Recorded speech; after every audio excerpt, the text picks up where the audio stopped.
Welcome back to another week of Bhagavad Gita and Yoga Philosophy Studies. I am Dharma Shakti here with Jagai and many of my Bhakti friends. And we have a special guest speaker today that we're super honored and blessed and so pleased to have, Rukmini. Thank you so much for joining us. We're really just grateful to have you here today. Thank you so much. Thank you for inviting me. I asked Gauravani what he wanted for his birthday, and he said he wanted me to speak with you folks. So this is Gauravani's birthday present. So Oh, we're so blessed. We're so blessed. Quick story. When I came to the Hare Krishna temple at 18, I was unsure that this was like a legit thing. And one of the first things they had me do was sit down and watch videos. They had like a video room with like a lot of videos. A lot of it I thought was kind of weird. And then I watched a video with Rukmini Mataji, and she was speaking so nicely. Do you know this video? My God, I mean, that was 1987, so it was a long time ago. And I'm telling you the truth. I watched the video and I saw her and she spoke so nicely. And I thought, okay, I'm going to give this a try. That she makes sense. If this person is part of this, then it must be legit. And so I stayed in the ashram. I lived there for 7 years, been part of this thing now for what, 35 years. So, you preached to me and it worked. I mean, I stayed. I don't know if it worked because I'm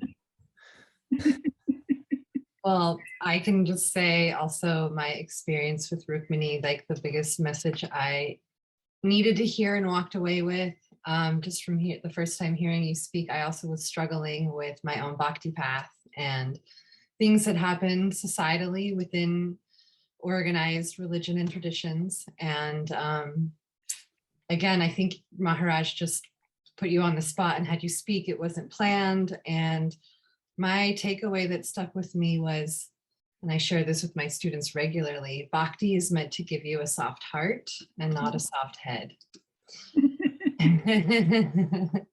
And so that has just been like a guiding point for me for so long is, you know, bhakti is meant to soften my heart, but it doesn't mean that I have to just go along with things that, you know, maybe feel outside the zone of what feels harmonious and virtuous and right and upful in the name of bhakti. And so hearing that really just gave me some good perspective and discernment. And so I really appreciated that as a woman, hearing you share those stories that came with that statement. It was really important for me. So thank you. thank you so And much. so I'm not going to go through the whole bio. You have a great long history and you can read it, about Mata here, all the things she's done. But just to say that you're one of the first disciples of Srila Prabhupada, and you came at Henry Street, correct? No, I actually came in San Francisco out in California. Oh, and what year was that, Mata? 1968. 1968, the year I was born. So you're very senior, and you've really changed the lives of so many people. She has a million things that under her credits, and so you can read all about those. I think I want to stop talking and listen to you. We always start our class with just the simple Om Agyana Timarandasya Gyananjana Shalakaya Chakshur Unmilitam Yena Tasmai Shri Gurave Namaha. And then I'm just going to turn it over to you and you guide us. Okay. Hang on 1 second. I'm just sending you a note. Just a second. Great. Okay. So let me just say myself also an Om Gyana, put on my little temple. Gyanatinarandasya Gyananjana Salakaya Chakshunmilitam Yena Tasmai Shri Gurave Namaha. Namam Vishnu Padaya Krishna Prastaya Bhutale Srimate Bhakti Vedanta Swamini Namane Namaste Saraswati Deve Gauravani Pracharine Nirvishesha Sunyavadi Paschatya Deshatarine Jai Shri Krishna Chaitanya Prabhu Nityananda Shri Advaita Gadadhar Shri Vasari Gaur Bhakta Vrindam Hare Krishna Krishna Krishna Hare Hare Hare Rama Rama Hare Hare. Thank you all so much for being here. And I'm honored to be here. Thank you for inviting me. Good to be with you all. Yeah, I wanted to start with a little story about something Srila Prabhupada said to me when I was, okay, so this was in New York. This is at the first temple in New York, which was 26 Second Avenue. There's still a little sacred space there. So yeah, so Srila Prabhupada was, this is in his, he had an apartment up behind in the back, and he was looking into the faces of each one of this little ragtag group, not very many people in the room. And he said, I want each one of you to open a temple somewhere. And I was all of 16 years old and impetuous as I still am, but I was worse then. And I said to him, I was actually kind of trying to get out of it, to tell you the truth. And I said, even the girls, Swamiji, we called him Swamiji then. So I said, even the girls? And he was laughing and he said, there's no difference between the boys and the girls. And then he was just speaking about how when you're, absorbed, when you're immersed in Krishna consciousness, then you're empowered and there's no difference between boys and girls. So that was a beautiful story. But, when I think about that, in another sense, men and women are different. And we have different strengths, we have different weaknesses, and I think both need to be honored. Bhakti is a living, vibrant community. It's a community of individuals, and all voices need to be honored, and we need to honor our differences, and we're enriched actually by the different voices and different perspectives on the path. So I think that's really important, and I think it's important to try to hear with an ear for cultural and historical sensitivity. So I want to look at a verse that Jagai actually suggested that I bring up this verse that sometimes is a trigger for many of us women on the path. So there's this verse in Bhagavad Gita, chapter 9, verse number 32, where Krishna says, those who take shelter of me, though they be of lower birth, women, merchants, workers, can all attain the supreme destination. So why is Krishna talking about people who have a lower birth? Doesn't he think everyone's equal? And why is he calling birth as a woman a lower birth? So these are the triggers for us, right? But actually, Krishna's saying the opposite here. And Srila Prabhupada in the first line of his commentary says that too. And here's what they say. In serving Krishna or bhakti or in devotional service, there's no distinction between the higher and lower classes of people. In the material conception of life, there are such divisions, but for a person engaged in transcendental devotional service to the Lord, there are not. Everyone is eligible for the supreme destination. So you get it? The point is that materially speaking, there's always some kind of a higher and lower. Someone is more rich, someone's more intellectual, someone's more strong, someone's more beautiful. But spiritually, we're all created equal. But that point that materially speaking, no one is ever equal, right? So what about those divisions that Krishna is referring to here? So traditionally, according to the Vedic ideas, those with, and this is a really important point, so tune in here, everybody. Those with the most inclination towards spiritual life, by their interest and by their work, are considered to be the highest or the most evolved. But the perversion of this idea in modern day India, this is degraded into caste designations by birth, bigoted social rigidity, no social mobility, discrimination by birth. This is all a perversion. So, but traditionally, let's look at it. Self-realization was a male project. To go off to the forest or the Himalayas, to be fearless and alone. And let's face it, the scriptures were really written by men, for men, who are mostly renunciates, just encouraging renunciation in other people. And sometimes there can be too much stress on knowledge and renunciation, and those things can actually harden the heart.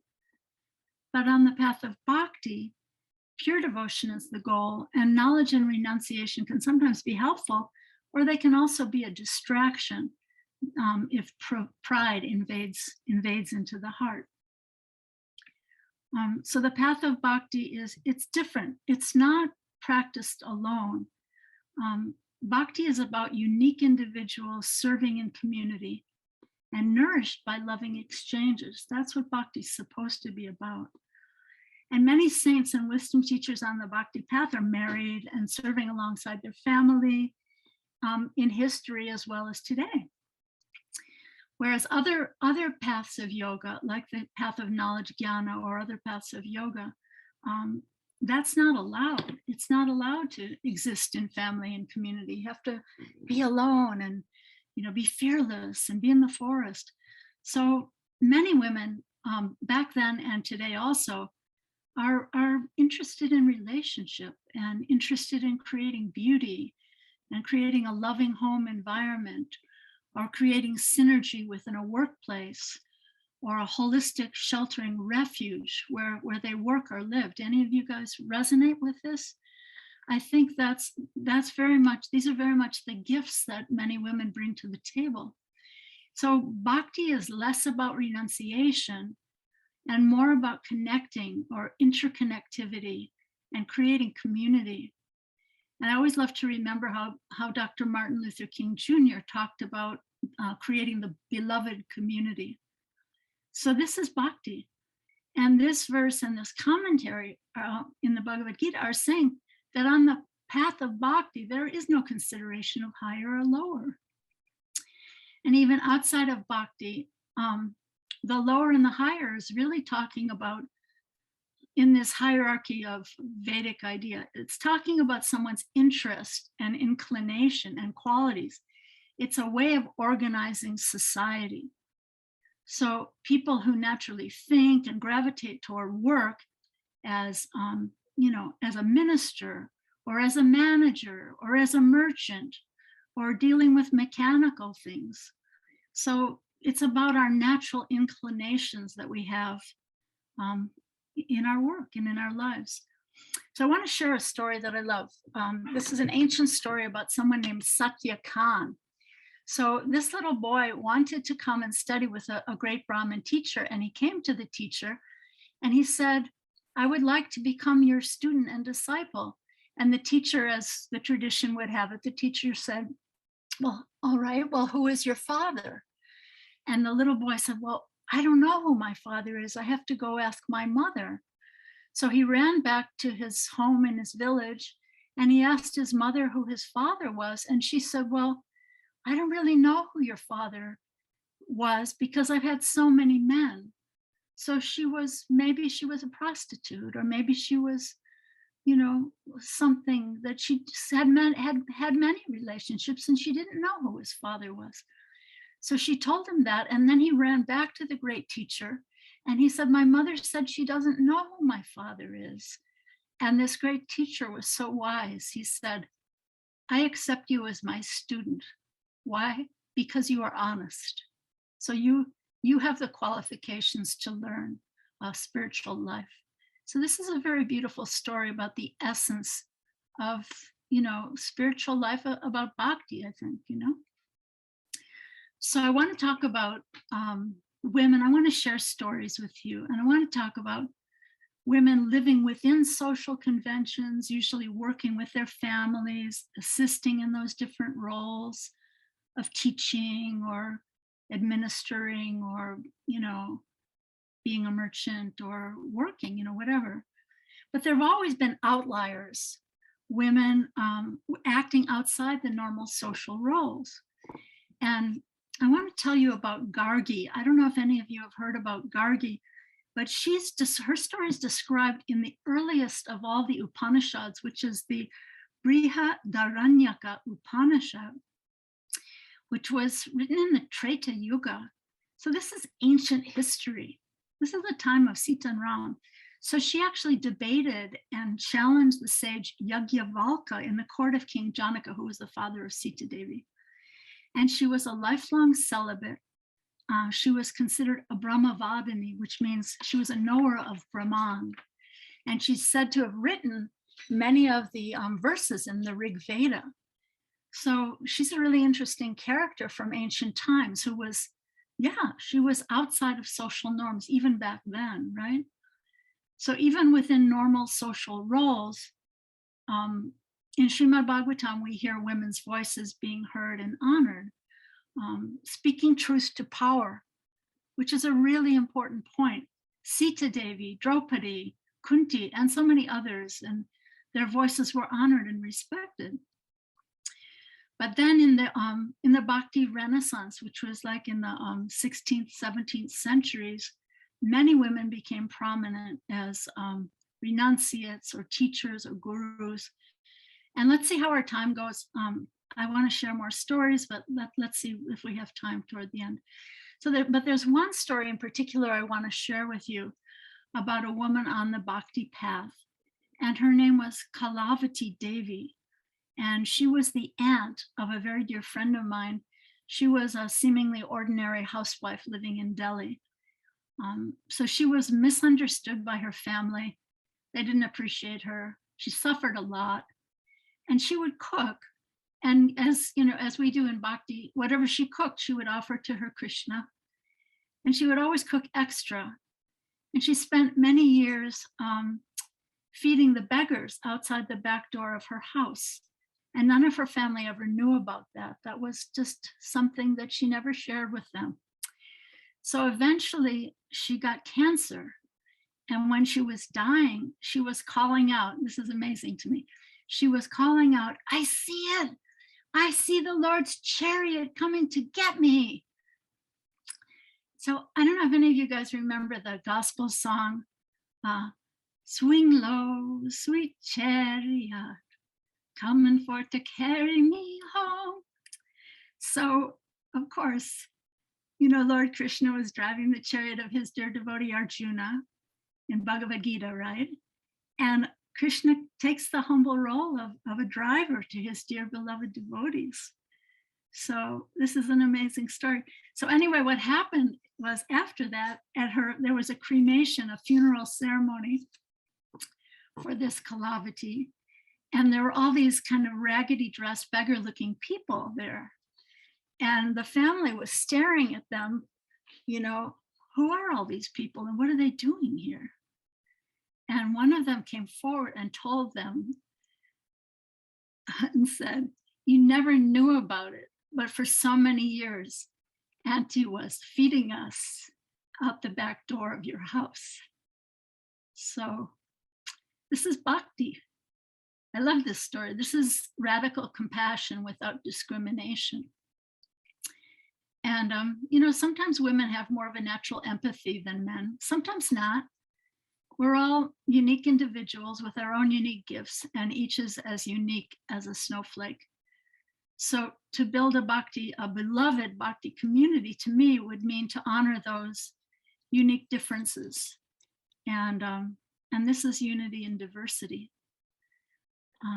Lord Chaitanya said to be as humble as grass. And isn't it interesting that the word grass is a plural, right? We see a field of grass, yet each blade of grass is an individual joined in that community called grass, right? So this is the path of Bhakti. It's a radical personalism.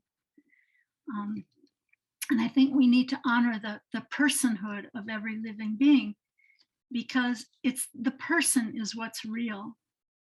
And we can only begin to abuse another person or animal when we deny their personhood and objectify them or scapegoat them as some kind of an it, right?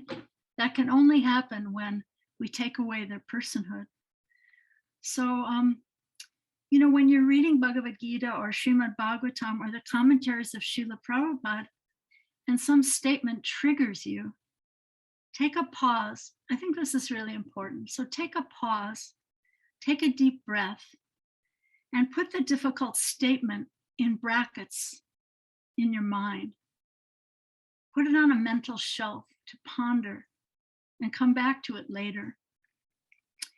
And be careful not to throw away all the treasures of these sacred books because of some statement that you don't understand or can't relate to at that moment, you know? So I want to share a story about my guru, Srila Prabhupada, and when he was in one of those moments. So he was at his guru, Bhakti Siddhanta Saraswati Thakur. He was at his guru's ashram in Mayapur, and in the courtyard of the temple, this cobra appeared, and everyone was panicking, and his guru was up on the balcony up above, and he called down and said, "Kill it." And so someone came with a shovel or something, and killed the cobra. And my guru, Srila Prabhupada, could never, this just never sat right with him. He didn't understand. He always felt uncomfortable about that. How could a saintly person ask for any living being to be killed? And it was bothering him. And then sometime later, he was reading Srimad Bhagavatam. He was reading the prayers of the great child Saint Prahlad Maharaj. And he came across this verse where Prahlad says that even a saintly person rejoices when an envious creature like a snake or a scorpion is killed. And of course, he was talking about his cruel, envious father, Hiranyakashipu. So Srila Prabhupada received an answer to his question that he had been pondering for a long time. And that came as a gift from Krishna. So we can take our questions like that, or those things that trouble us or trigger us, we can take them to sadhus, holy people on the path. We can take them to Shastra, which means wisdom books on the path of bhakti. Or we can take those questions to respected gurus and teachers. Maybe I get triggered by so many male pronouns in these books, or maybe what seem like archaic sensibilities that I just can't relate to. So I think try to zoom out, and with a broad perspective in this mood of cultural and historical sensitivity, just try to zoom out for a moment. Like when we hear that men shouldn't be overly attached to women, we can flip it. And we can hear, well, women shouldn't be overly attached or bamboozled by men, right? But the point is that actual renunciation and bhakti is to know that all things belong to Krishna and are meant to be offered to Krishna in love. And this is a mystical process. And when we engage in this process, the so-called material thing, it actually transforms and regains its original spiritual quality by reconnecting it to its source, Lord Shri Krishna. I find this really, really profound and beautiful. And I love this about bhakti, that this idea, so get this everybody, that nothing is in and of itself material, but when our relationships or the things of this world are reconnected to the divine, they regain their original spiritual quality. So yeah, you can love your kids, you can love your husband, you can love everybody, you can love the animals as an offering to Krishna, connect them back to Krishna, And the fact is that on the path of bhakti, whether we're men or women, that controlling, predominating ego is what needs to be given up. Because in bhakti, all souls are considered feminine in relationship to the one supreme male, who is Krishna, who is the supreme controller, the supreme enjoyer. And if we allow him into our hearts, then he can become our supreme friend as well. And that's what's called the formula for peace within ourselves and peace between ourselves and others. So I don't know if you know the beautiful story of Mirabai, but I wanted to talk a bit about wonderful Mirabai. She was a princess and a poet, and she was a lover of Krishna. And she wouldn't stay put in the palace where she was supposed to be as a proper princess. She kept going out to the local temple and singing kirtan with the simple sadhus, these kind of beggarly sadhus, She wouldn't stay in the palace. And she was being tortured by her husband's family for that. And they kept trying to convince her to give up her devotion to Krishna. So she finally left the kingdom and she ran to Vrindavan, the holy village of Krishna's pastimes. And she went to have a darshan of a famous saint there. And when she asked his disciple for an audience with the great sadhu, this brahmachari disciple refused and told her, he said, no, my master doesn't see any women. And so in Mirabai, in her pure devotion, she just innocently asked, but I thought that Krishna was the only male in Vrindavan. And so then the brahmachari was bewildered, right? So he ran back to his guru and told the guru what she'd said. And then the guru realized that he needed her darshan and told her disciple to bring her in right away. So that's a really beautiful story about Krishna being the only male and all of us actually being feminine in relationship with Krishna. So I wanted to share a poem that I love. This is a poem from the great Mirabai, and she has hundreds, maybe thousands of poems. And this one's called Awake to the Name. So all of you kirtan lovers, maybe you'll like this poem. So she says, to be born in a human body is rare. Don't throw away the reward of your past good deeds. Life passes in an instant. The leaf doesn't go back to the branch. The ocean of rebirth sweeps up all beings hard, pulls them into its cold running, fierce, implacable currents. Giridhara, which is a name for Krishna, she's calling him Giridhara in many of her poems. Giridhara, your name is the raft, the one safe passage over. Take me quickly. All the awake ones travel with Mira, singing the name. She says with them, get up, give up sleeping. The days of a life are short. Yeah, so thank you. So I wanted to just summarize some of these points that I've tried to cover here. We talked about honoring the differences between men and women and all of us in a mood of unity and diversity. We talked about how to hear in context and how to pause and bracket things that we maybe don't get right now, and trying to hear with an ear toward like a cultural and historical sensitivity. I gave some examples of women in Bhakti who acted both within and outside of social norms. I talked about building a beloved Bhakti community based on radical compassion and radical personalism, and about how actual renunciation is to know that all things belong to Krishna and that they regain their original spiritual quality and identity when they get offered back to Krishna. And I mentioned this peace formula, that Krishna is the supreme controller, supreme enjoyer, and if we let him in, he can be our supreme friend. And finally, I talked about how in Bhakti all living beings are feminine and that Krishna is the only male. So in conclusion, I just wanted to say that now this path of Bhakti has come to the West, and there's a metaphor that Bhakti is like a delicate, succulent fruit that's been very carefully handed down from the highest branches of a tree, hand to hand, from one teacher to the next, very cautiously, making sure that it reaches us here on the ground intact, you know? So it's an authentic tradition that needs to be honored as we cautiously adjust to what works for us as we practice Bhakti with integrity today in our own lives, right? So I think this requires deep hearing from wise, like-minded sadhus and affectionate true mentors. And I wanted to say that the world is crazy today, right? And implicit bias can work both ways.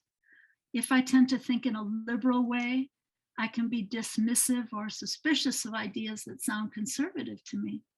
And in the same way, those people who might be more conservative want to dismiss ideas that sound woke to them, right? So I'm just proposing that there's a middle path that honors the unique voices and gifts of every living being. And that's what I like to call radical personalism on the path of bhakti.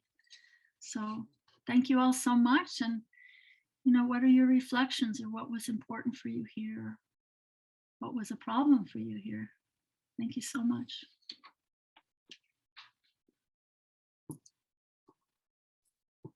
Thank you, Rukmini. We do have a question from TS saying, can you speak more to what radical personhood is? And I think you kind of summed it up at the end there, but there's so many amazing, wonderful teachers out there in the world. And I think of someone like Muji. I don't know if you're familiar with the beloved Muji, who lives in Rishikesh. And he's more of an Advaita Vedanta sort of, non-dualist concept that is common in Jnana Yoga paths of that we're not persons. There is no person. Strip away the person that you are. And so how do we, I love this idea of radical personhood, and I think it's an important concept of integrating our human self with our spiritual self and what we're experiencing here. But I don't know if you want to speak to that a little bit more. Yeah. It sounds like it's resonating with you as well. I mean, to me, what's real is what's personal. Like, have you ever been in a relationship with anyone who, boyfriend or whatever, who just, you just have this feeling that you're being treated in an impersonal way. I'm not being honored. I'm not being loved for who I am. This person doesn't care to hear my feelings or what moves my heart. I'm being treated in an impersonal way. So, there are many paths in yoga, and divinity has different aspects. So there's the Brahman, which is the light emanating from Krishna's body. And that's sacred and that's beautiful. And then there's the Paramatma, the individual manifestation of God in the heart of everyone. And that's sacred. And then in Bhakti, there's this idea of the Supreme Person. So in Bhakti, we are a little radical about loving the Supreme Person. And the idea of honoring, and I wouldn't say that everybody on the path of Bhakti gets this point. And that's why I was saying that we have to seek out like-minded mentors and affectionate teachers who we can share our inspirations and our struggles with them. And I think this is also a function of radical personalism. And what is radical personalism? To me, it's seeing the unseen person, hearing the unheard person. It's about deep listening and deep caring. Have you ever been in a place where you just feel like I'm totally invisible here? Nobody even sees me. Nobody hears me. Maybe you're even in your own family, or you're in relationship and you're feeling unheard. And a lot of times kids feel like that. Kids feel like that. Their parents are so busy with their devices or their lives, their adult lives, or their work or whatever. Kids feel unheard. So this is so devaluing. And I think it diminishes our society. And I really love this idea of the beloved community. And I think that's meant to exist in the Bhakti community. And it's meant to exist everywhere in the world, People, we're enriched by our diversity. We're not diminished by diversity. We're enriched. When I meet, the Dalai Lama said something really beautiful, that when we talk, we're only repeating something we know. But when we listen, we can learn something new. So that's very profound and very beautiful. So I think this needs to be the future of human society. Otherwise, we all go down. We all are diminished, and we're all crippled by not honoring that. Is that helpful at all? Extremely helpful. Good. But yes, you have your hand up. Do you have a question? We can open for some Q&As or shares, feedback. Yeah, what's important? What are you going to share with someone else? What was important for you, or what was a problem for you here? It wasn't, it was not a question. It was just some comments about you talking.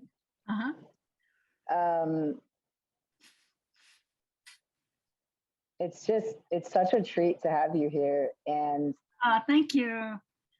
we never heard of you.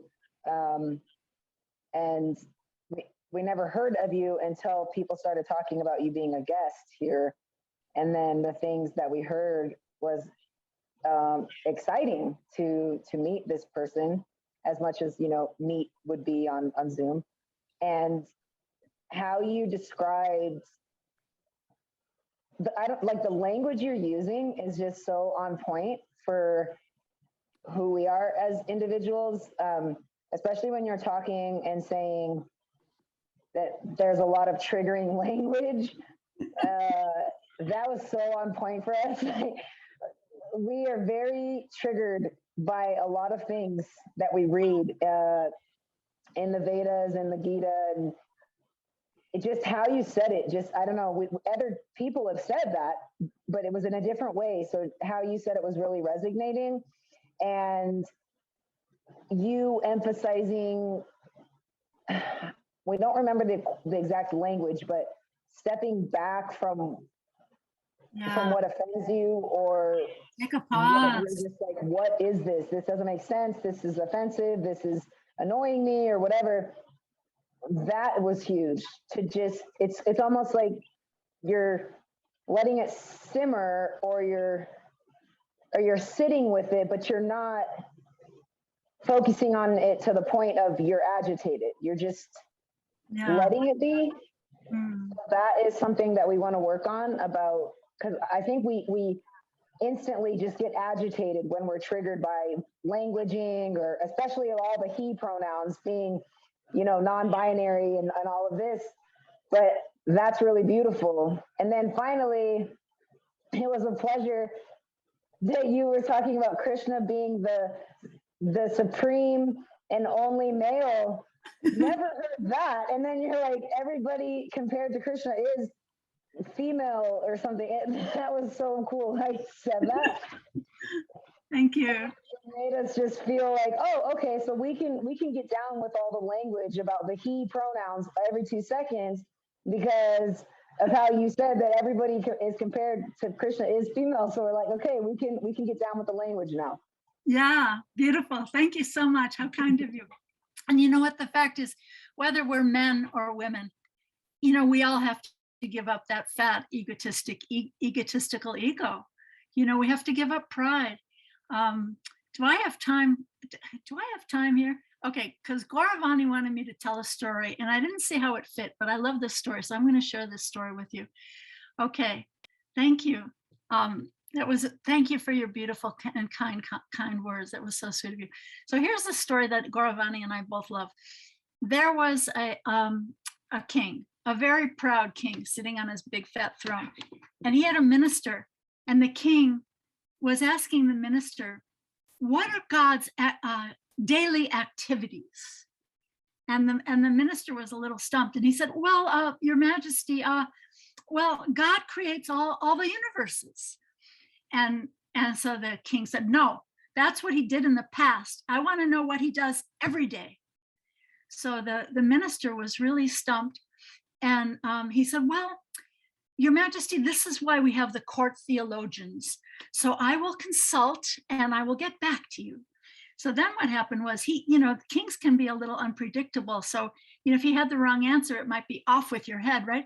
So he decided that he was going to hightail it out of this kingdom. And he was walking out on the border of the kingdom, out in the field, and he saw one of his disciples who was a really simple shepherd boy. And so the shepherd boy saw the guru, and he said, oh, Guru Maharaj, where are you going so fast? Please accept my humble obeisances, my respects to you.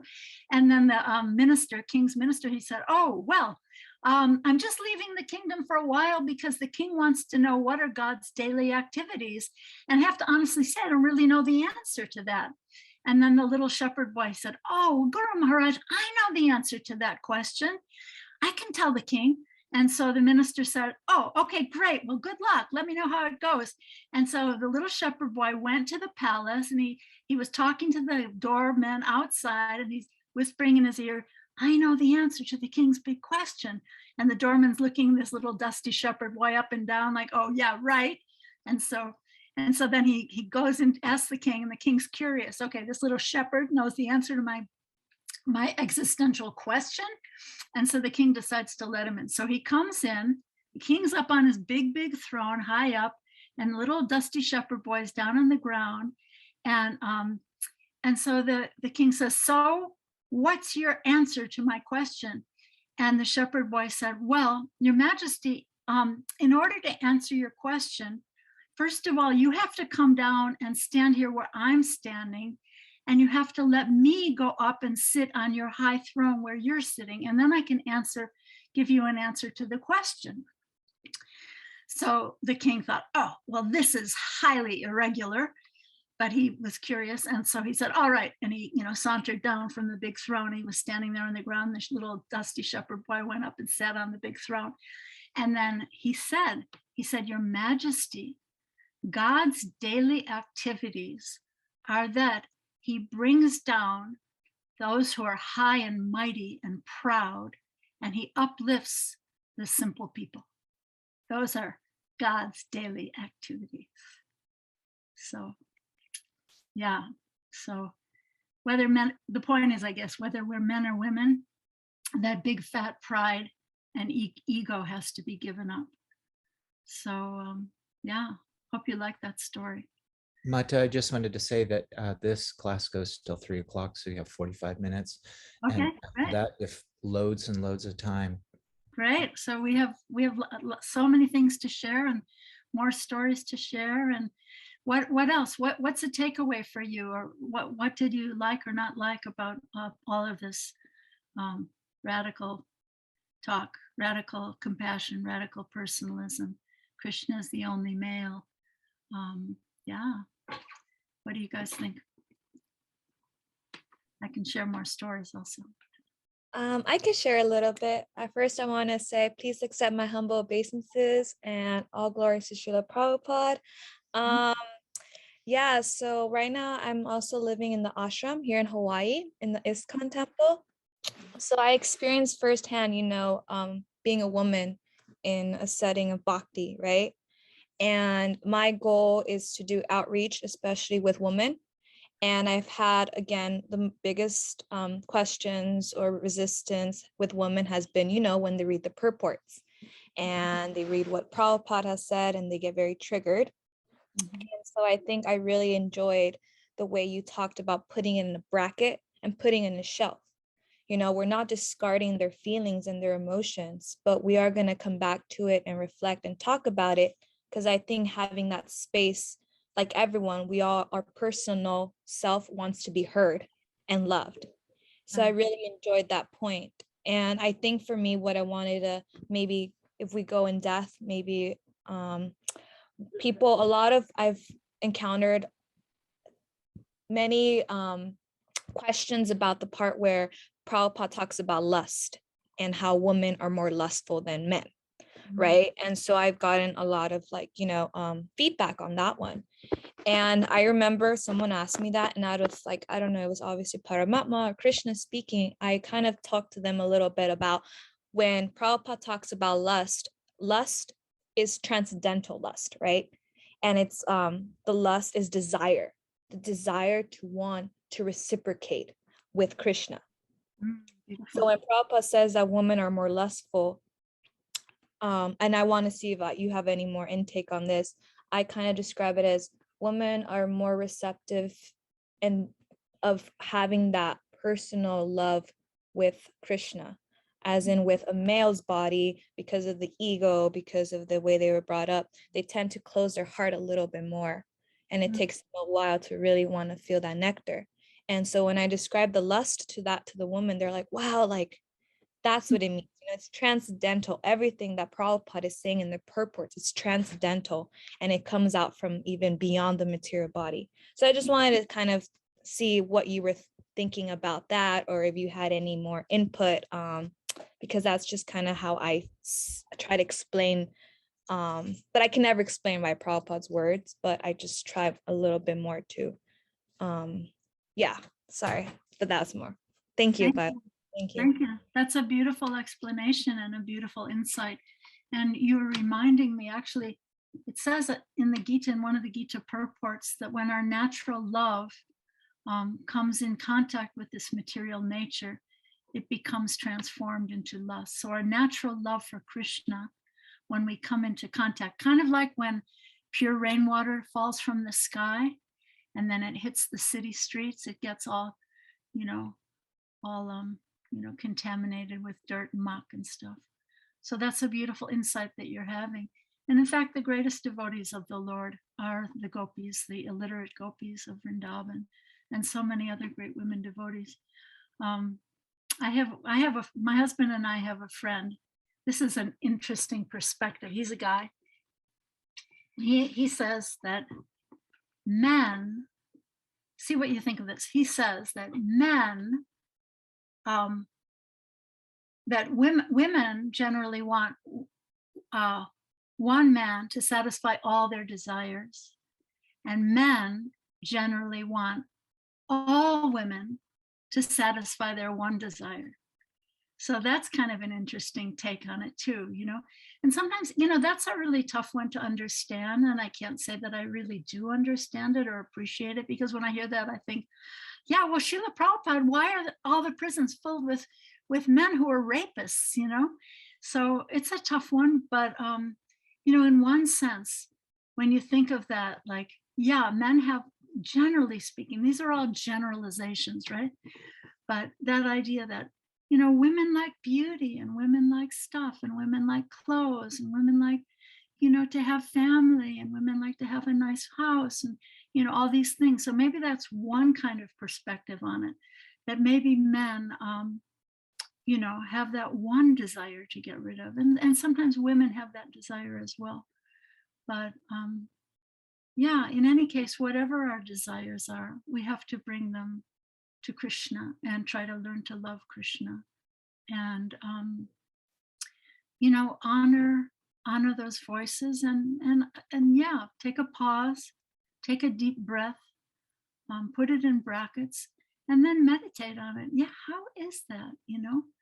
Maybe I do have a million desires that I don't necessarily see, but in Srimad Bhagavatam, sometimes people think that Srimad Bhagavatam is disparaging to women. But, my view is that there's as many examples of great women devotees as there are great men devotees. And then there are lots of examples of women who get it wrong too, and men who get it wrong. And sometimes we get triggered when there's a story of a woman who's really materialistic or something. But there's also an equal amount of stories of men who are just as off base and just as materialistic. I find the Srimad Bhagavatam to be full of stories of what they call role reversal. That is like that story I just told about the little shepherd boy. Stories that bring down the high and mighty, the so-called big educated Brahmins, or the big kings on their big thrones, or the rulers of the world. They get brought down, and the humble, simple people get elevated, like little Prahlad Maharaj, or so many stories like that.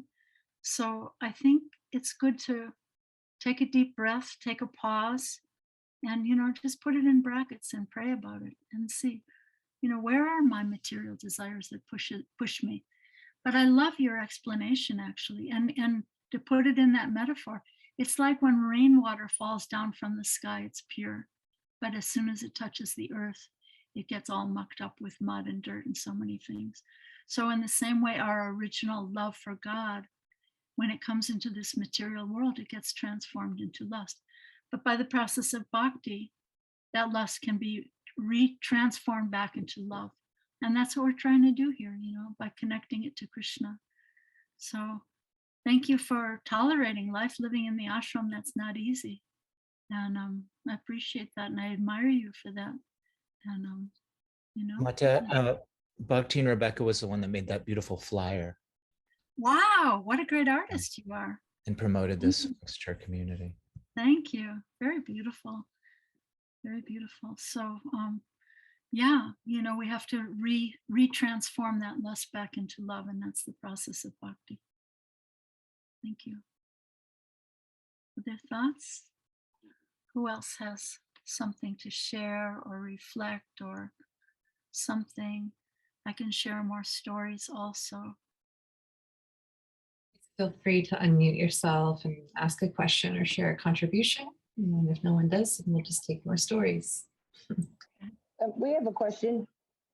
Yeah, great. If Krishna is, we're still stuck on that. He's the only male and everyone else is female because we just love that. But Radha is, from our understanding, wasn't Radha a female version of Krishna? Are we getting that all mixed up? Like a female incarnation or like the spouse or the, I don't know. Radharani she is like an expansion of Krishna's own self. So she's an expansion of his internal pleasure potency. And it's kind of described like if a child is playing with his or her own reflection in a mirror, that's like Krishna playing with Radharani and the gopis, because she is expanded from his own self. So it's kind of like, I love to think of it as a love affair, like at the center of all existence, there's this love affair between the original male and the original female, that's Radha and Krishna. And they're like our parents, and we're all born from them. And we have the capacity to love that's given by them. And, you know, children are born out of their parents' love. And so all living beings are born from that love affair of Radha and Krishna. And she is our supreme goddess, you know. All goddesses are expanded from Radharani. She's so beautiful. There's so many stories about her love. Like the Hare Krishna mantra is combined. Hare Krishna. So the Hare part means Radha. And then Hare Krishna, Radha and Krishna in union, right? Together. And then there's Krishna, so that's Krishna feeling separation from Radha. And then Hare, Radha feeling separation from Krishna. So these are the waves of love, these waves of union and separation in relationship between Radha and Krishna. So these are very, very beautiful subjects.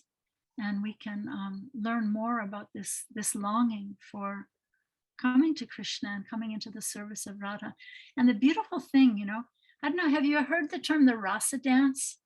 There's this dance. Okay, so there's this dance between Krishna and Radharani and all of Radharani's dear friends called the gopis. And this dance, it's like a metaphor for community. And Krishna, he's out in the forest and he disappears at one point, and they're all looking for him. But then when they find Radha and they all join hands together, then Krishna reappears. So it's kind of, for me, it's a big metaphor for building community, that when we honor each other and join hands together across the boundaries or barriers to diversity, then Krishna can appear in our hearts. And that rasa dance is a wonderful metaphor for building community in the world. So it's sort of like this dance at the center of all existence, this beautiful loving dance called the rasa dance, which means a circle dance. So yeah, Radha is our most sacred deity. As a matter of fact, people on the path of bhakti, we kind of worship Radha more than Krishna. Once my Guru Srila Prabhupada said that Krishna by himself is not particularly beautiful, but when he's standing next to Radha, oh, then he is so beautiful. So she is the feminine counterpart to Krishna.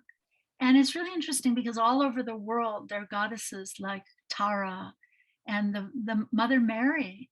And every culture of the world, there's some kind of, aspect of the divine feminine that people feel more inclined to approach, because sometimes, maybe Jesus or God is going to be a little tough on me. And, so I'll approach Mary, or I'll approach the goddess of compassion, Tara, and in the same way, Radharani, she's the compassionate side of Krishna. And in many temples, if you go to one of the temples, ISKCON temples, a lot of temples, Radharani standing. Where's my right hand? She's standing with her right hand up like this, blessing you. So once my teacher Prabhupada said that, if you have any prayer or any desire, just put your prayer in the hand of Radharani.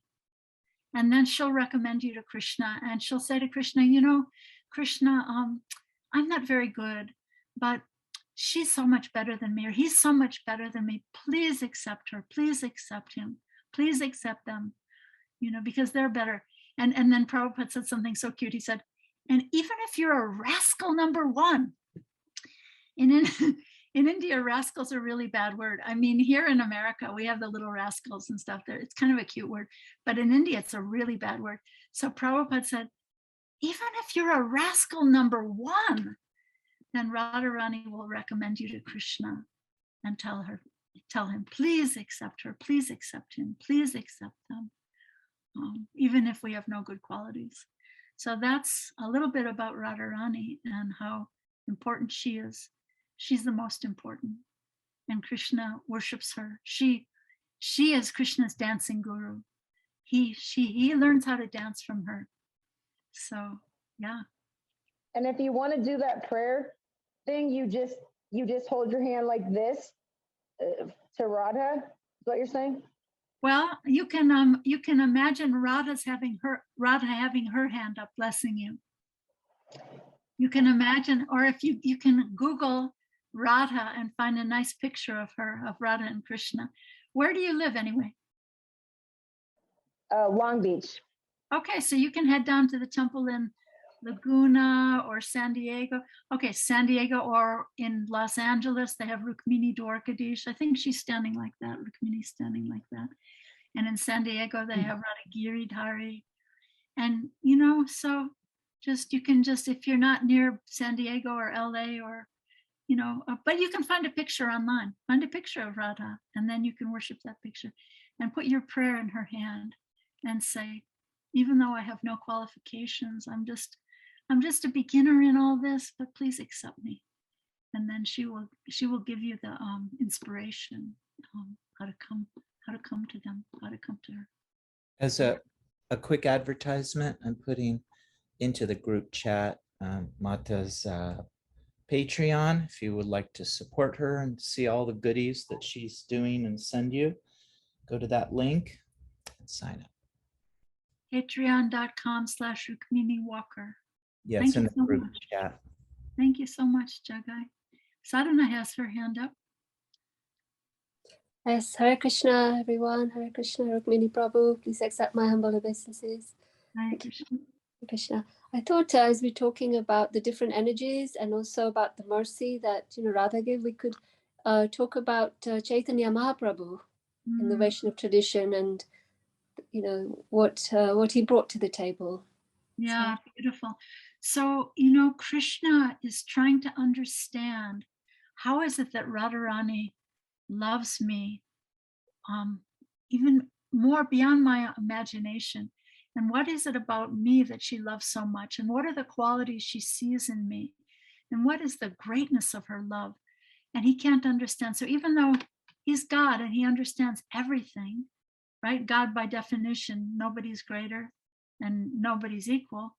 But once I heard my guru say, but actually Radharani is greater than Krishna, because so Krishna has to come. So what happens is he comes as Lord Chaitanya, taking on the color, the complexion, and the mood of Radharani to try to understand how Radharani loves him, because Krishna can't understand the extent and the greatness of her love.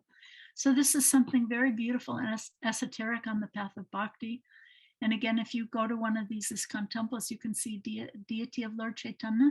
If you're close to Laguna Beach, you can go to that temple and see Lord Chaitanya with his 4 other associates. So Lord Chaitanya is a beautiful sort of a merging of Radha and Krishna, with in the mood of Radha, trying to understand.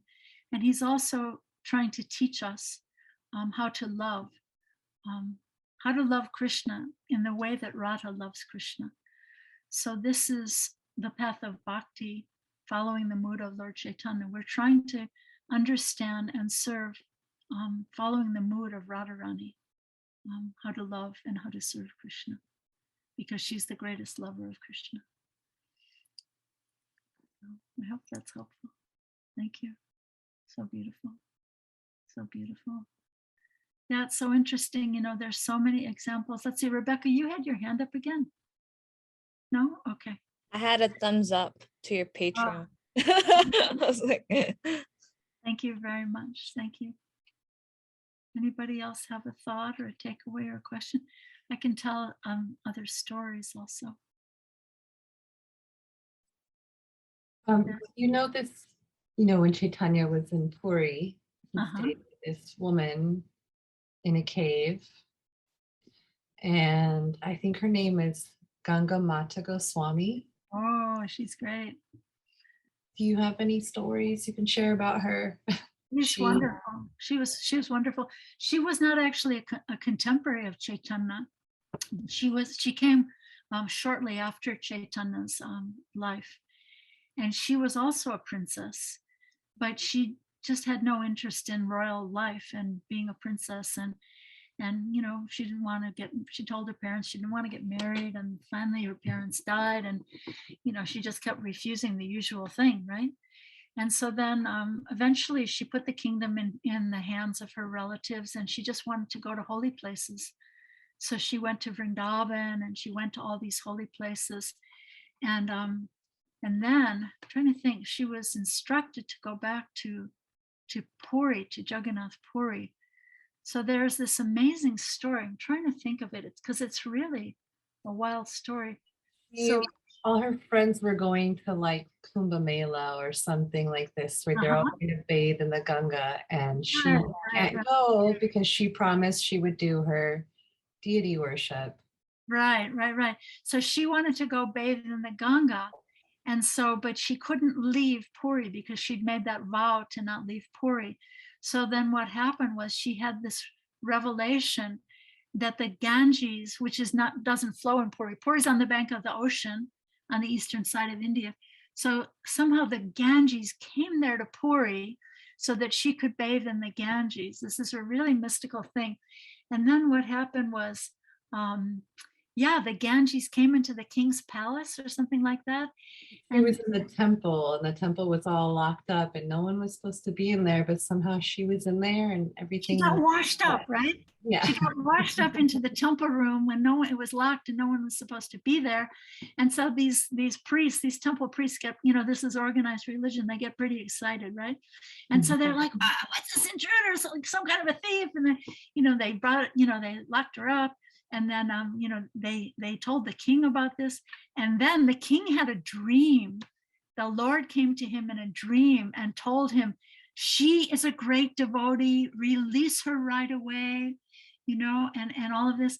And then I may not remember so many details, but what happened was that king became her disciple, and all of his like palace people, they all became her disciples. And she was, you know, you can go to Puri today and see the deities that she worshiped.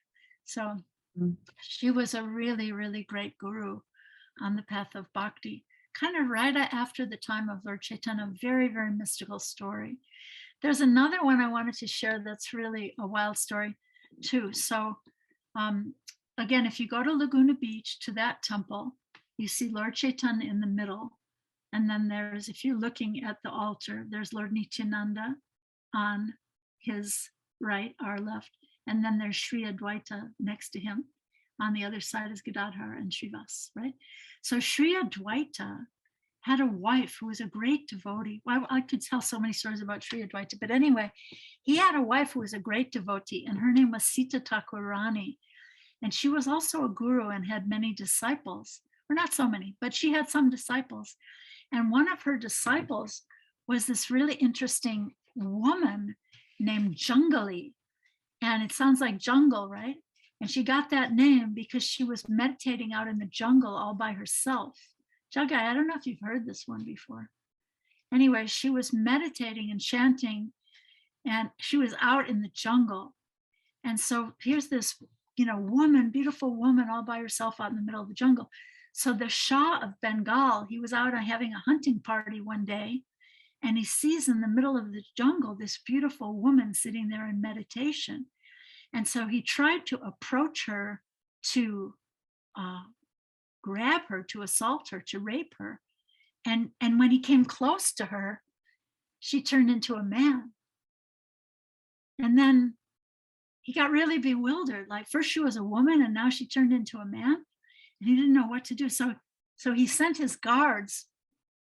He had some women, soldiers or something like that. And he sent them to examine her. Is this person a man or is it a woman? Because first I saw her and she was a beautiful woman. And then when I approached her, she turned into a man. And so these women guards, they went up to her and they said, no, she's definitely a woman. And then, so then he approached her again and he said, what's going on here? Because first I saw you as a woman and then I saw you as a man. So what are you anyway? And she said, a woman sees a woman and a man sees a man, but actually never have I ever been a man. And so she's just like doing her mystic tricks on him, So he got really bewildered by her. And then he actually bowed down. He accepted her as his guru. He built her a little house for doing her bhajan, her meditation out there in the forest, and he became her disciple. So her name was Jungali. That's a wild story that I really liked. Yeah. So yeah, but these stories of women who serve within social convention are also beautiful. There's stories of, I love this story of okay, Dharma, your name is Dharma, right? So here's the story about Dharma that I really like. Do I have a few more minutes? Okay, so here's the story about how much? Plenty? 20 minutes if we end at 3. We can go over whatever you wish, Mata. Okay, so here's a nice story about Sita Devi. So, we can think of Sita Devi, Ram's wife, as being a very stereotypical chaste lady and all very shy and all this kind of stuff. But actually, she was all the time speaking truth to power.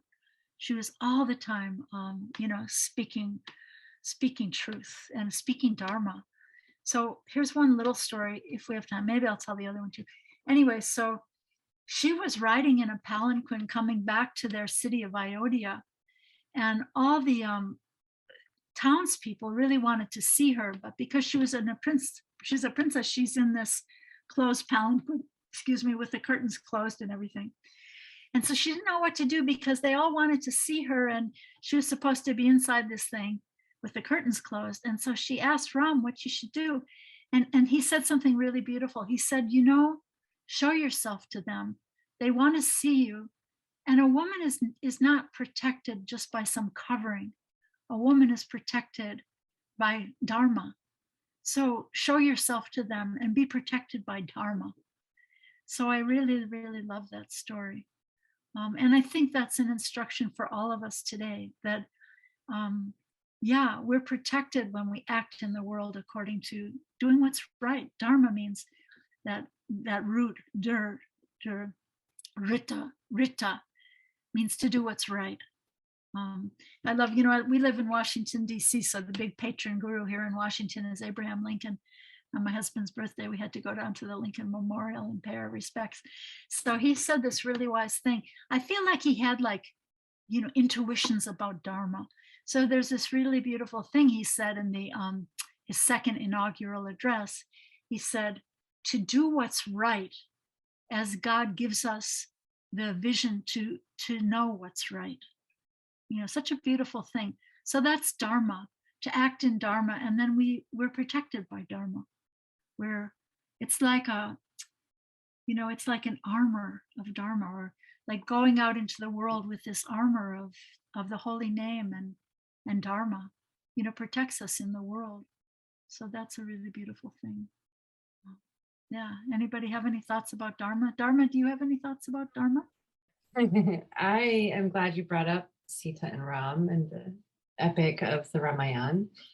That's sometimes a hard one to also grapple with at the end of the book, where at the end of the story, like Sita is first of all portrayed as this beautiful, virtuous woman, and then all of a sudden she's portrayed as this materialistic woman who just wants what she wants, and so she gets kidnapped because she wants this deer, and she's being like a typical woman, and then but she's still chased to her husband, and in the end she has to prove it not once but twice.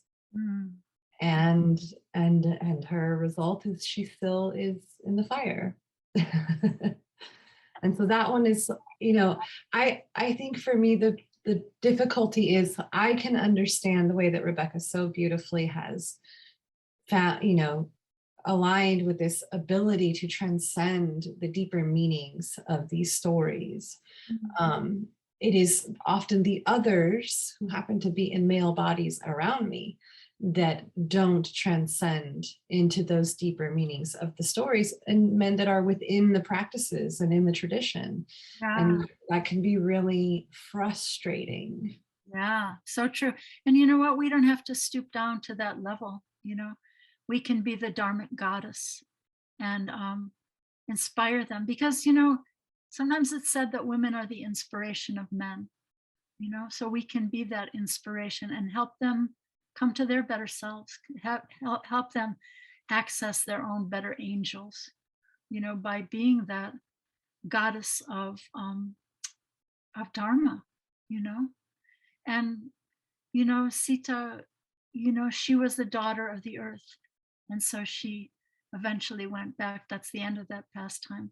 She went back to the earth. But, I don't know if you've heard the part about how she never actually was touched by the fire.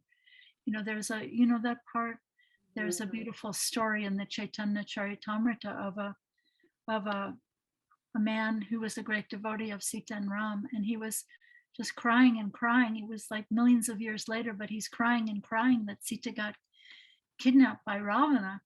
And he invited Lord Chaitanya for lunch, but then he was so absorbed in his lamentation about Sita getting kidnapped by Ravana that he forgot to cook.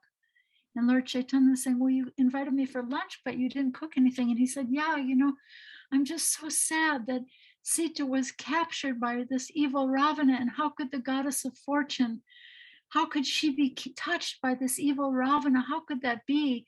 And he was lamenting so much. And then what happened was Lord Chaitanya traveled further down in South India, and he found this original ancient scripture, and he brought it back to that Brahmin. And what it said, he brought the original, palm leaves back to that Brahmin and showed him. And what it said was that when Sita when Ravana tried to touch her, it's sort of, let me go back. Okay, so there's a backstory that I don't know if you know, but Ravana could never force Sita. He could never force rape on Sita because he'd been cursed previously that if he ever tried to take a woman by force, that he would die, that his head would split open. So this was a curse that was put on him by a woman that he tried to rape. And she was very devoted to Sita. And so what happened was when Ravana tried to grab Sita, Sita was replaced by this other, her name was Vedavati. And Vedavati is the one who went with Ravana in Sita's place. And she was with Ravana all those days that Ravana had her abducted. And then what happened was when Sita, at the end, later in the story, when Sita, this is pretty esoteric, guys, so bear with me here. But toward the end of the story, when Sita had to get tested by fire because those townsfolk, village people were criticizing Ram for taking her back. So then she went into the fire. But then the real Sita came out of the fire at that time. So this was the service of Vedavati to Sita Devi, who was never actually touched by Ravana. So Lord Chaitanya told this story to this lamenting sadhu, and he was so happy. And then he cooked a nice lunch for Lord Chaitanya, and they had lunch together. So that's the backstory. But I think it is, women are the goddesses of Dharma, and we're meant to, we can also succumb to our lower selves, or we can be an inspiration to men and to the world and to other women, or we can be all catty and backbite to other women and not bring out the best in ourselves and others. It's our choice. So that's always, that's what Krishna talks about in the Bhagavad Gita. At the end of the Bhagavad Gita, 700 verses, right? He tells all this different yogas to Arjuna, and this and that and everything about action and inaction and renunciation and this and that. And then at the end he says, so Arjuna, now you can do, what do you do? What do you want to do? It's your choice. You can do whatever you want to do. It's your choice. So that's always our choice in this world. I have a friend in Washington. He's from an Indian family. He told me once, he's not a devotee, but he told me once that his favorite verse in Bhagavad Gita is the verse where Krishna says, now, Arjuna, you can do whatever you want to do. That's his most favorite verse. So, but each of us has that choice, we can choose the light, or we can choose the shadow. We can choose to move into the shadow selves and suffer, or we can choose the light. We can choose Dharma. And that option is there for us at every moment, actually. So, yeah, I think it's nice, good to choose Dharma. So. Thank you. We have about 10 minutes left. So if anybody else has any questions or comments or just words that you'd like to express and convey, just please unmute yourself. Angel, did I say your name properly? Angel. It's Angel. Angel, yeah. Please. Hello, Mataji. It's wonderful to see you. Good to see you. You're beautiful. I want to say thank you for this class. It's so wonderful to hear these stories of other females. One of the things that brought me to Radha Krishna was I was told in another faith that I couldn't teach men. I wasn't allowed to have a class even of, I was an older teenager, even of younger males. If there were too many males, I was told I couldn't teach. And this was very sad to me. So seeing a woman teach large classes again and again brings me just delight and joy. So thank you so much. So you had the wonderful experience of meeting Prabhupada. I've had the wonderful experiences of listening to his morning walks. And on one of his morning walks in the 70s, the brahmacharyas were going, but the women don't put their saris over their heads. And Prabhupada was just very quiet while the brahmacharyas went on, and we got back to the temple where they were staying, and the women were washing the floors. And they light up and they go, Jai, Prabhupada, Prabhupada. And Prabhupada goes, association with these women will take you back to Godhead. And it struck me. Don't care if they have a piece of scarf over their head or not. Associate with them and they'll take you back home. Isn't that beautiful? Yeah, that's such a beautiful story. Thank you for sharing that. That's really talk about being the Dharma goddesses. This is what we do. Yeah. All those guys were out enjoying a nice walk with Prabhupada, and meanwhile the women were back at the temple, cooking breakfast, dressing the deities, cleaning the temple, doing everything. And Prabhupada was so silent on that walk. He didn't say anything to those guys there. And actually it was a really crowded space. So it was not really suitable for having, a large amount of men and a large amount of women. But Prabhupada didn't say anything on that whole walk. And then he comes back and he just goes, you associate with these women, you go back to Godhead. So beautiful. So thank you for sharing that.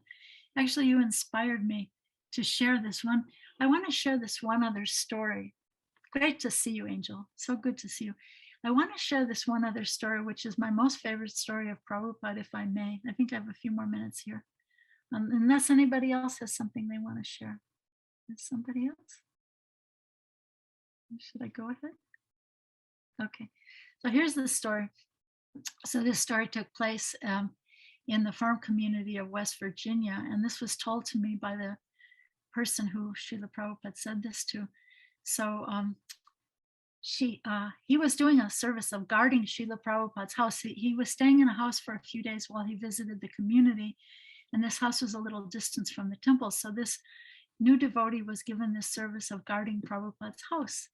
And so, yeah, he was standing outside doing his guarding service, and then it started to rain a little bit. So then he went into the attached garage, and then suddenly he felt this presence right behind him, and he turned around, and there was Srila Prabhupada just standing right behind him.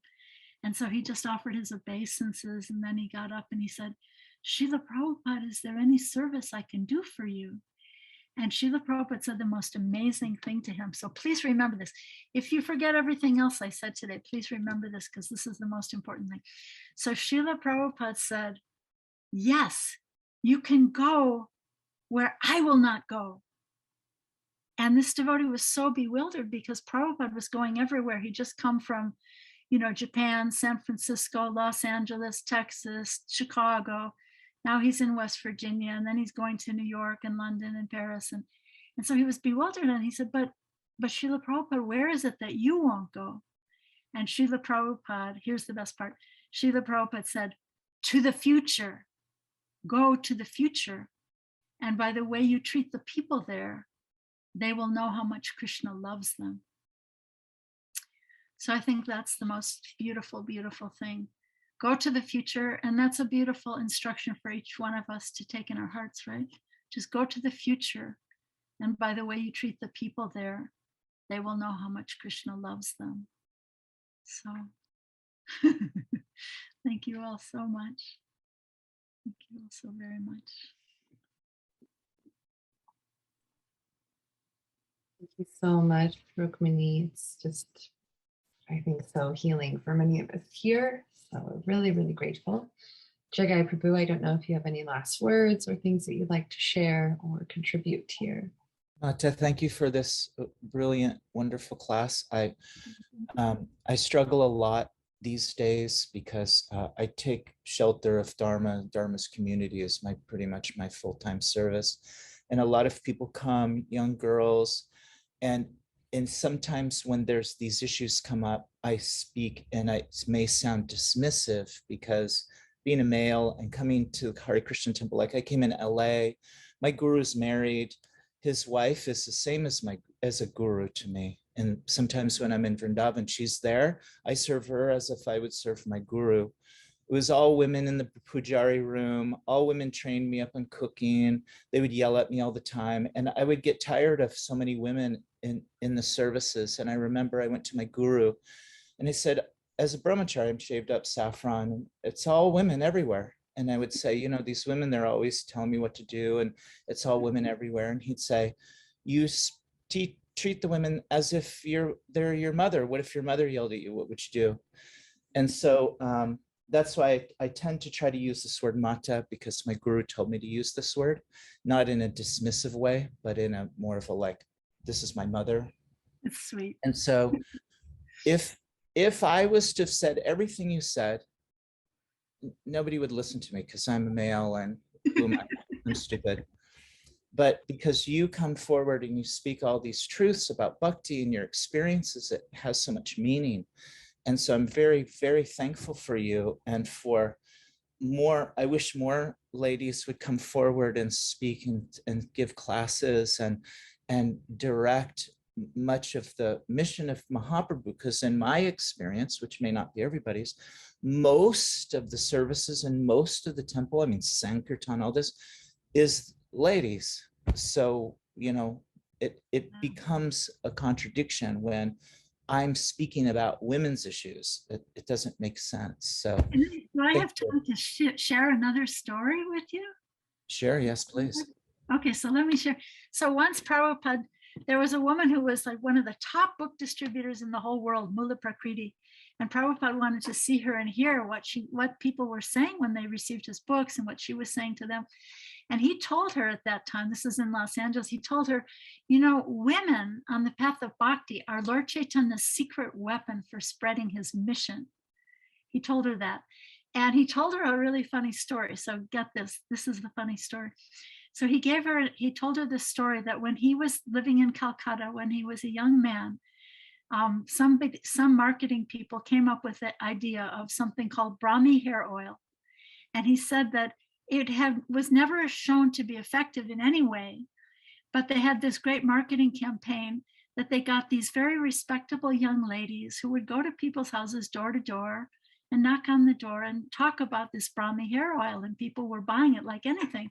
And Prabhupada was saying, you know, in Kali Yuga, this fallen age of Kali Yuga, people feel a little uncomfortable if a man comes and knocks at their door. But if a nice, respectable lady comes and knocks at their door, then they don't mind. And so they were all buying this product, Brahmi hair oil. I think you can still even get it now.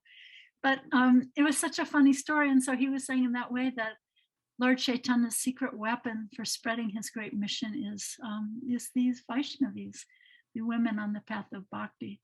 So that's kind of a sweet story. So thank you all so much. Thank you for being here. Thank you all for being Lord Chaitanya's secret weapons and spreading his great mission. And Jagai, you know, hey, no prejudice against the white males. Like my husband says to me sometimes, yeah, it's like a really bad time to be a white male. You know, there's so much prejudice against us. I defend myself against the world by having Dharma Shakti in front of me. She's my barricade. Stand behind her. Stand behind her. I think, Rukmini, you know, you touched on something very important that not just men and white men specifically, but all of us can benefit from is listening. Yeah. And that's something that I teach my yoga students that, you know, when you're on your mat, your practice is teaching you to really deeply listen. Mm-hmm. And so that's something that we can benefit from. And so listening when something is brought up rather than addressing it is just listening to it. It doesn't always need to be responded to. It just needs to be heard sometimes. It needs to be listened to instead of beautiful. So explained beautiful. Or discussed or broken down or, you know, all of that stuff is just listening and learning to meet the times that we're in. As I think we are transcending some of the remnants of antiquated cultural things that are found within people and teachers of the past. You know, we evolve, and so to not throw it all out because of that, and not to reconcile it by explaining it away, but allowing there to be room for just women to speak up and for others to listen. You know, I love what you said, and you just reminded me that even in the practice of yoga, even when we're doing asanas and postures, in yoga, we lean into those places of tension, don't we? And we listen. We want to listen to those. Where is that tension? Where am I holding my tension? So it's a very, very beautiful point to deeply listen, to pause, and to hold it, and the answers will come. You know. So thank you so much.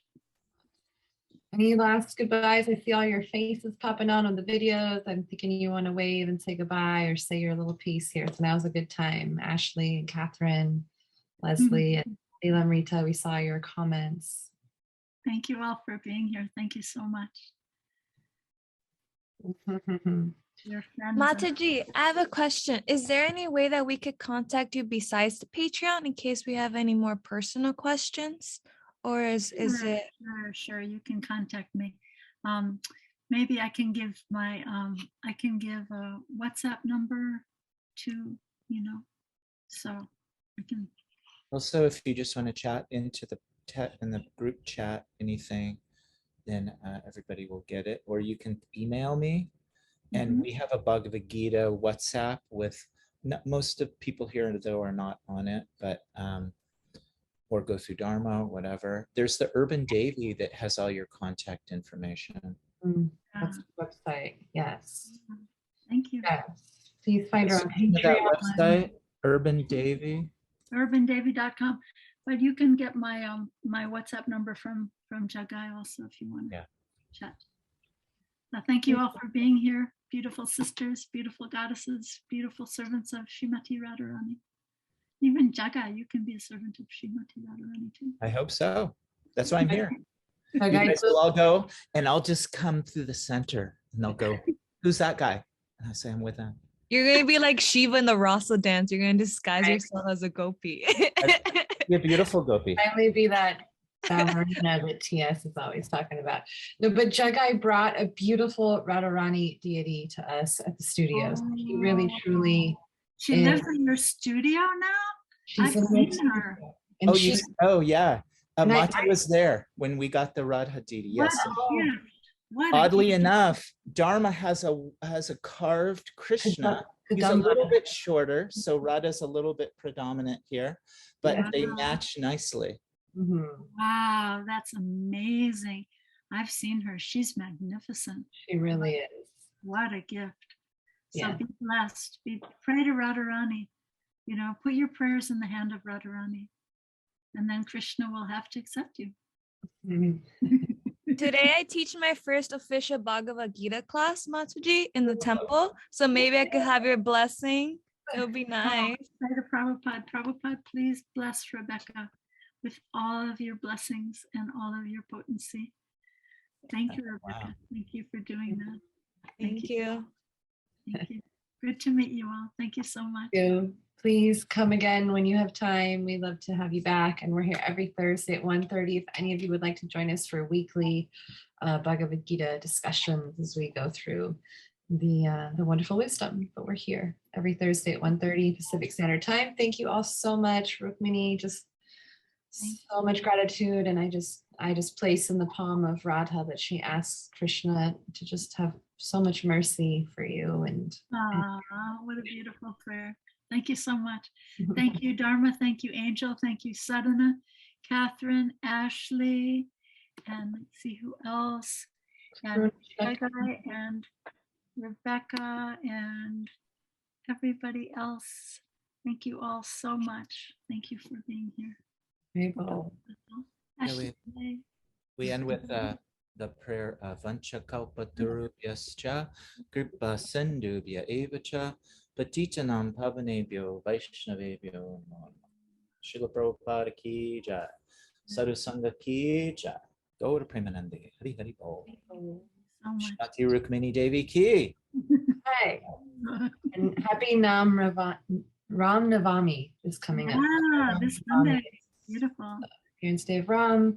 Many blessings to you all on this auspicious day. Thank you. Hari Bol. Hare Krishna.